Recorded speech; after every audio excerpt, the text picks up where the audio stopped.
Atenas tuvo que abrir la ciudadanía a los marinos, que si bien es verdad que no podían costearse sus propias armas, que era el requisito para ser ciudadano, eran esenciales para la expansión imperial de Atenas. A la fuerza ahorcan.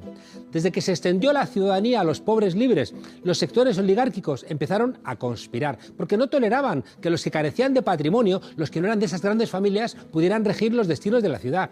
En realidad, ni siquiera lo hacían. Los pobres podían acceder a algunas magistraturas, pero era imposible mandar si no pertenecías a alguna de esas familias ricas.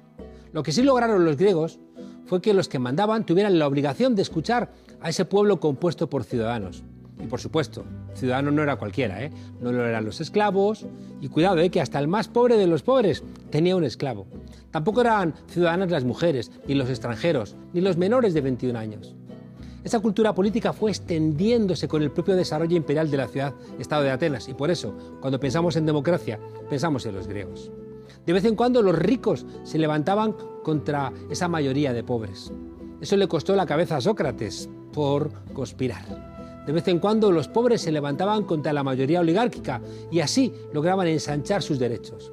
No nos constan levantamientos de mujeres, salvo el que se cuenta en Lisístrata o la desobediencia de Antígona, aunque seguro que las mujeres se levantaron. Muy de vez en cuando se levantaban también los esclavos contra todos los demás y siempre terminaban cazándoles, torturándoles o echándoles a los leones. Luego los romanos los crucificaban. Cuando los oligarcas regresan al poder por la fuerza, están llenos de ira hacia los que se han atrevido a disputarles su privilegio. Eso es una constante en la historia. Hemos llegado hasta aquí, en el viaje largo de la evolución, cooperando. Pero eso no nos ha librado de la confrontación con otros grupos. Desde que nos hicimos sedentarios, el orden interno se ha defendido con sangre, porque cualquier levantamiento ponía en peligro ese privilegio que hicieron los monarcas, una invención de cuando nos asentamos en los territorios y dejamos de ser nómadas. Nos sentimos en peligro los Homo sapiens de manera muy, muy fácil. Y también nos resulta muy, muy fácil odiar. Y es fácil lograr que nos sintamos en peligro. Basta un predicador. Somos seres frágiles que necesitamos dioses y potros de tortura para desterrar el miedo. Los señoritos salieron a cazar rojos durante la guerra de España. Los patricios cazaron a los esclavos que acompañaban a Espartaco.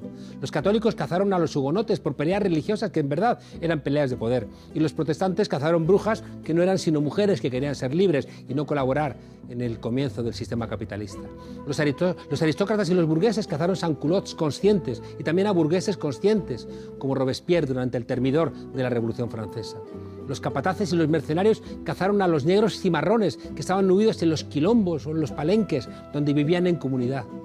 Hoy, blancos fundamentalistas, nostálgicos del nazismo y el franquismo, cazan a indígenas, hombres o mujeres, pero sobre todo mujeres, en la Bolivia golpista, porque no quieren compartir la prosperidad de Bolivia con unos indios que les disputan el privilegio.